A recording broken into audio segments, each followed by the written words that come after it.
Hello, everybody. Welcome to another episode of Astute HR Mythbusters. And I'd like to welcome back Mindy Tagliente. How are you, Mindy? I'm good, thank you. How are you? I'm good. So Mindy is based in Hong Kong, and she is the co-founder of Wellness for Life.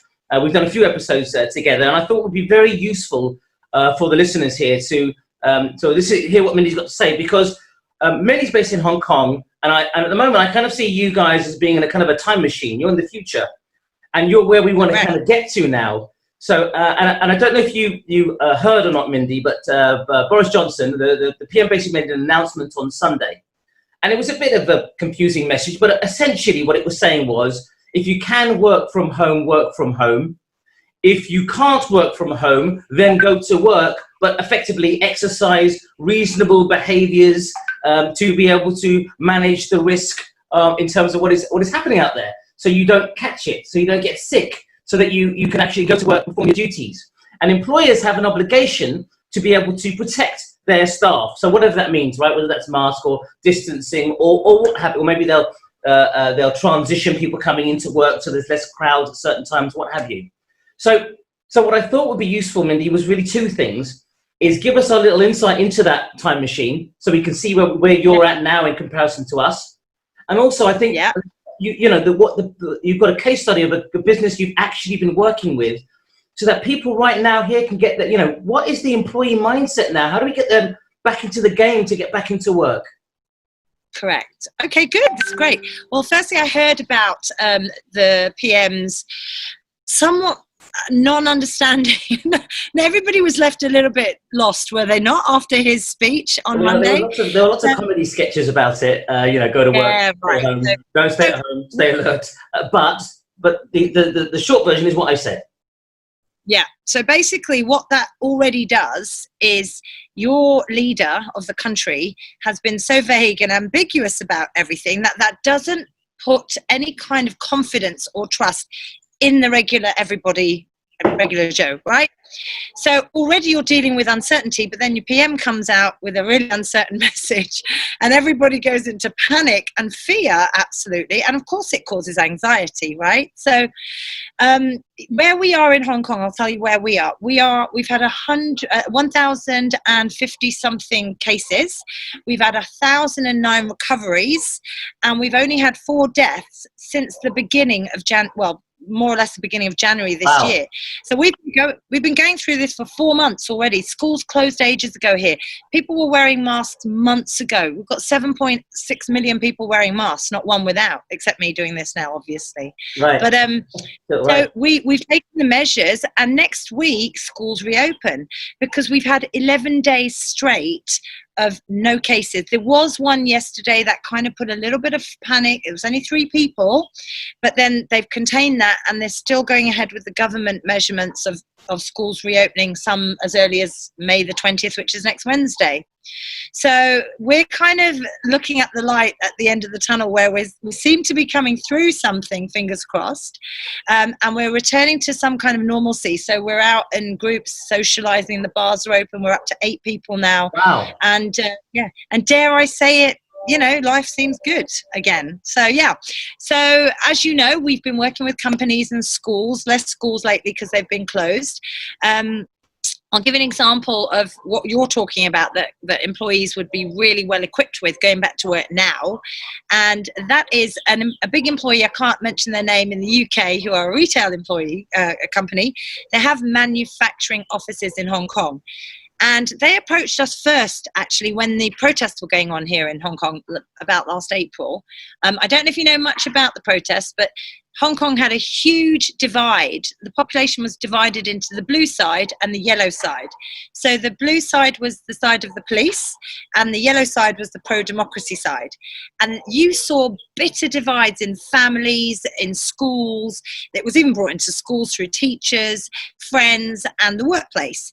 So this particular client was experiencing a lot of anxiety, tension, emotional disruption in the workplace, because not only were they going through the regular, the regular dysfunctionality of getting to work through amidst fires, tear gases, vandalized undergrounds and all that stuff, which again creates a lot of fear, they were experiencing more poignantly than that, the staff not being able to work together. They were not able to be in the same room together. So productivity levels dropped, and luckily they saw this and contacted us and recognized the fact that they needed to do something about this. So what we did, when we always do, we go in first and we talk to the employees as well as the employers. So go in, Mindy, you mean remotely, don't you still? No, back then we were able to still go in physically back then. So this was just a few months ago. So we were still able in Hong Kong to go before everyone started working from home. And so what we did was we conducted some surveys and spoke to both the management and the employees, because it's one thing getting a perspective from the management, and then it's another thing really understanding from the employees' perspective what's going on. And what our research was able to show us was that this went way beyond the divide of, yellow and blue. It went to the point where people were being forced in the workplace to choose sides. So you imagine that when someone doesn't even have a political belief or view on anything, and you're being forced to choose, are you blue or are you yellow? Even restaurants were branded blue or yellow back in the time, right? So this caused a lot of conflict, affected morale levels, which I'm guessing this is what's going to happen when people go back in the UK. Morale is going to be down. Who knows what's going to be happening with the productivity? What's the employee engagement really going to be like if people are worried about whether they're going to contract COVID? Are they in a small enough pace? Do they have enough distance between them and their colleagues? What's actually going on? So this uncertainty, whether it's through violence, unrest or whatever, or COVID-19, it's going to prevail into the workplace. So what we did, yes. we decided that after sitting down with the management, what we needed to do was strategize and put together a very personalized emotional resilience program, which is what people are going to be needing in the UK round about now, right? Yes. So what we did was we devised what we call the 5 A's. Okay, now this is something that your viewers might want to listen to, because I think it's really important that people come around with this kind of awareness when they're going back into not really the old norm that they thought they were going back into. Yes. Number one is A, the acceptance.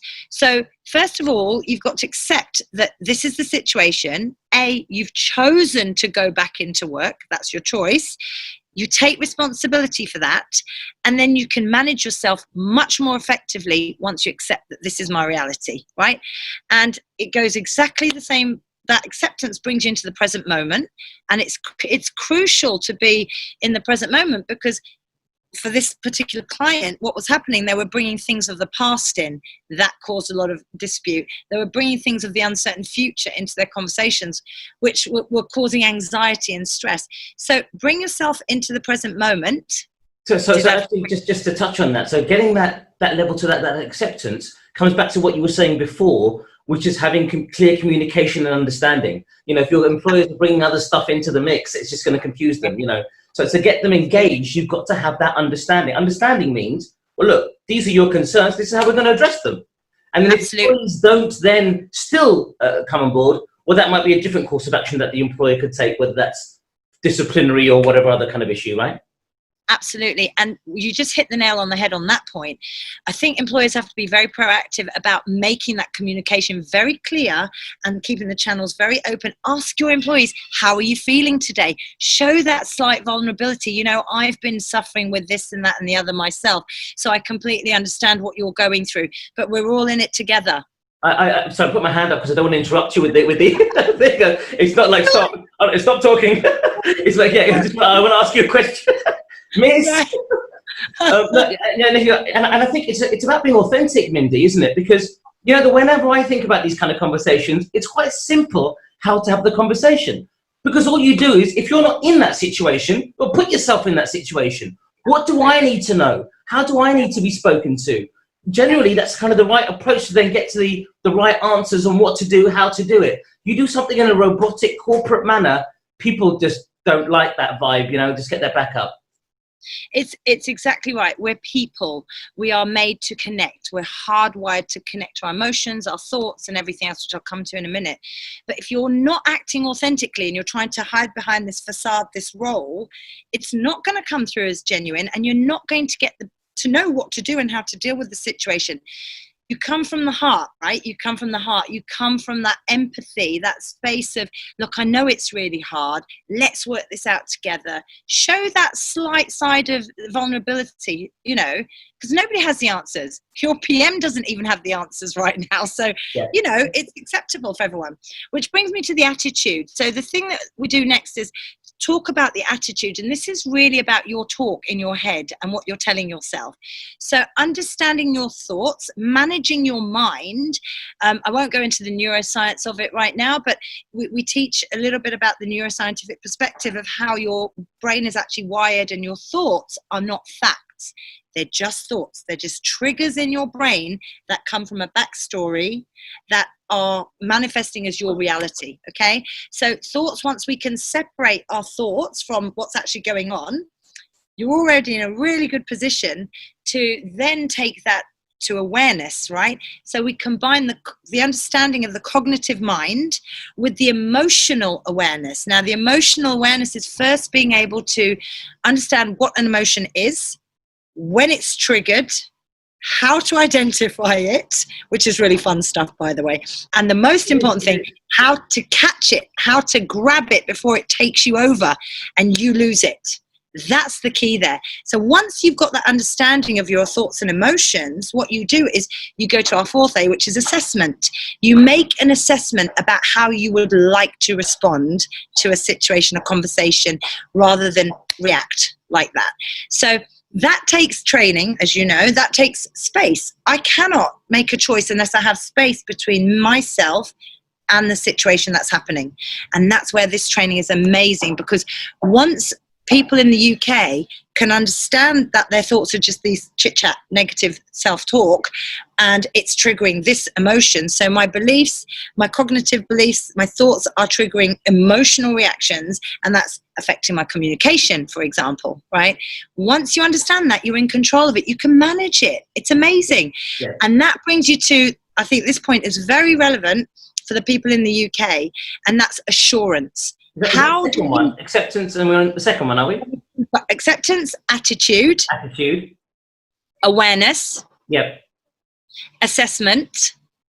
Oh, right, yeah, you did age without telling me which ones they were. Okay, yeah, got it. Yeah. And then we've got the assurance. Now, this is the final stage. This is where you take that leap of faith. How can you be assured that everything's going to be okay? How can you be sure that when you do go to work, you're not going to get the virus, you're not going to get sick? I'll tell you how you deal with this uncertainty. Because you draw upon your core values. This is quite a deep exercise that we go through, but it's a really important one because you can use this throughout your whole life, in all areas of your life, family, work, friends. You look at who you are in your core.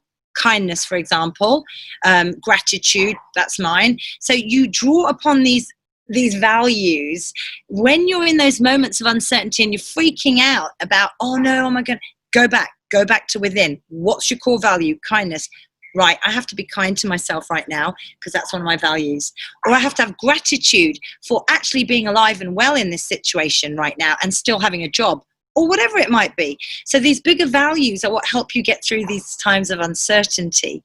And I think that's the key. That's what we taught this company. Although our work that was ongoing, because we continue our evaluation period, was slightly interrupted by COVID-19, our initial evaluation studies showed us that employee engagement had increased by 46% and productivity levels had risen to 63%. I mean, that's quite a big jump in just a little space of time. So we are continuing to do that work. But what was really nice to hear from the employees was that the tools we had shared with them throughout this particular workshop, it was a 5-part workshop, they were able to use those tools that we were teaching to deal with the protests, to deal with the COVID-19, not only for themselves, but for their families, for their parents, for everyone. So it's one of those things that never ceases to amaze me with our work. It's like, it just makes me so happy when I see people blown away by their own transformation in such a short space of time by just giving them really simple tools.